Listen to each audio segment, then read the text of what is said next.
I just told y'all, I feel Nadal, he functions more in the unconscious IQ, and Nadal may have a higher unconscious IQ than Federer. I don't think Nadal's conscious awareness on the court is quite as high as Federer. It's close, but I would give Federer that. But Djokovic, though, his conscious IQ is as high as Federer's conscious IQ. Hello everybody, this is the Magic Man, the tennis preacher, the prophet, the psychic, and y'all know the tennis pastor. Coming back at you again with another video. People, we got a goody coming up. We got my girl. Now y'all know, I know the people have been following my channel.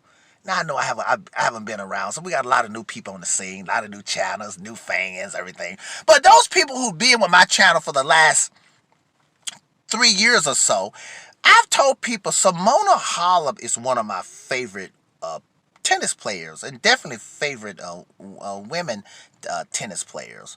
And I've told people, usually because I'm doing commentary and I try to be objective, I usually don't tell people my favorite players, but I have told people Pete Sampras was one of my top favorite players.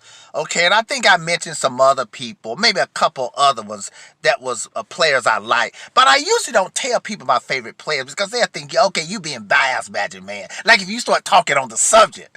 So, like I don't tell y'all who my favorite players between Nadal, Djokovic, and Federer. However, I will say this here. That's almost becoming even. That's amazing that because I've done so much commentary on all three of those guys, and when I do commentary and videos on one of them, I guess you start to like the guy. You know what I'm saying? Like if I do videos on Djokovic, you start to like him. If you do videos on Nadal, especially if you're trying to defend something. Like I had to defend something about Nadal, that Nadal, I was telling people years ago that Rafael Nadal is much better on the hard court than people thought. Now, people see he got 4 U.S. Opens, so that made me like Nadal more because you're trying to advocate his case.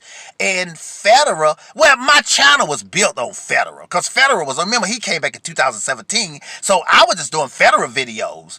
And everybody thought my channel was a Federer channel, but it wasn't. Now people see it wasn't. So, but all three of those guys, I sort of almost like them the same now. Because they so great now, and it's like now you can't definitively say who's the GOAT. But that's another video. Now, see, man, I already wasted all that time on that. Here's the video, people. People, we got something special. We got a special match, and then I want to tell y'all about somebody who the Magic Man is looking at right now as very special. Now, we got Simona Halep against Iga Swiatek. And I know I'm not pronouncing probably the last name right. So I got a little something I'm gonna say to y'all if she beats Simona Halep. Now, people, that's a good match. Now, Simona Halep is struggling a little, so but it's still gonna be a good match. In the last match, Simona Halep came through, but she's struggling a little. And y'all know Simona Halep's my little princess. I've always told y'all that she's like my little darling tennis princess. And so, but Simona Halep, I'm not ashamed to say it, she's one of my favorite players. But people, listen here, the Iga girl, Iga Swiatek. See, I got to learn how to pronounce her last name right. That's what I'm going to do. People, listen here. If she beats Simona Halep and wins the Australian Open, okay, she's going to become one of my favorite players. Not the favorite, but one of the favorite of the women, okay?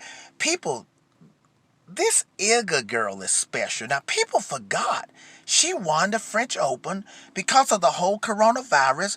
We didn't have the Wimbledon, and a lot of the players didn't even come to the U.S. Open because the coronavirus was so bad in New York. So people in their mind, they forgot about her and think she's like a one-time wonder. But people, she's picked off right where she left off from, taking care of business. People, listen here.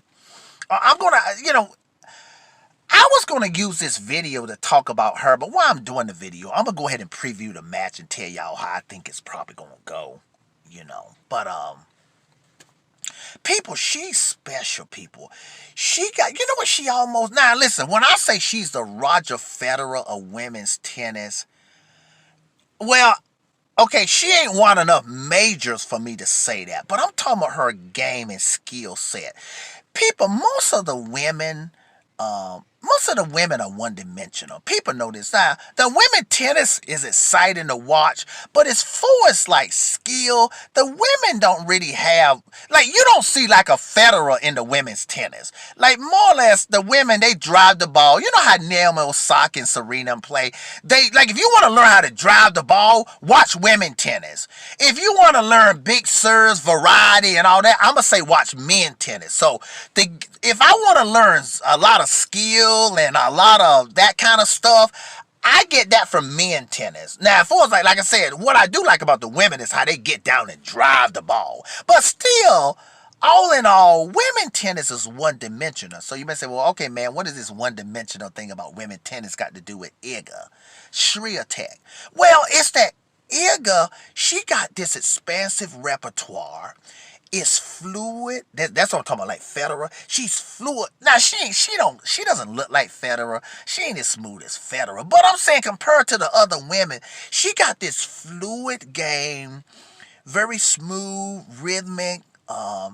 It's a change-up game. She can change up. She can hit the ball from anywhere on the court smoothly. She got a super high IQ, and it's instant. I mean, it ain't a lot of thinking. It's just instant. She know what to do. And man, like I said, if this girl wins the Australian Open, she gonna become, just like Simona Halep, one of my favorite women's tennis players. But this girl is special, and if she wins the Australian Open, boy, these women going to have a problem trying to beat her. And I'm going to tell you why, people. There ain't a lot of, okay, with as great as Osaka, and even like Osaka, as great as Osaka is, and Osaka is playing well enough to win the tournament, of course. Even Osaka, I wouldn't say she's as smooth as Iga. Like, if you ask me, like, who got the best rhythm and smoothness and fluidness, I'm going to give that to Iga. Okay, so if Osaka meets her, Osaka gonna have to really deal with that. Okay, now now let me get to the tournament. Let me just preview the match. Who do I think's gonna win this? Okay. See, I didn't really want to do a preview. See, I don't know if I'm on it to do a preview, but I'm gonna go ahead and do it. I won't be scared to do it. See, Simona Halep is sort of struggling right now. Not saying Simona could beat her. But I'm going to go ahead. I'm going to go with Iga on this one. I mean, I hope, Simona, like I said before, Simona's my girl, so if she wins, personally, I like that.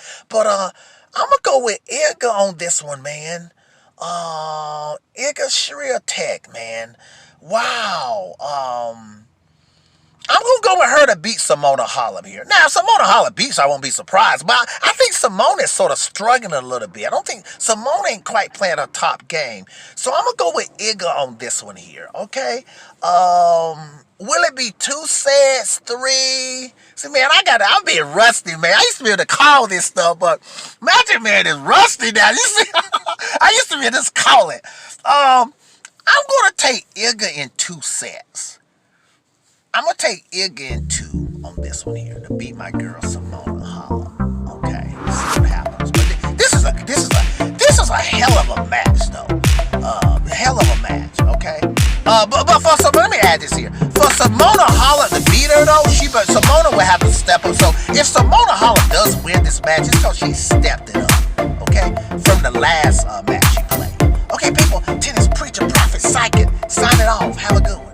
The commenters, I have to give them credit for this here, so shout out to them. Here's the question they asked. They said, who has the highest IQ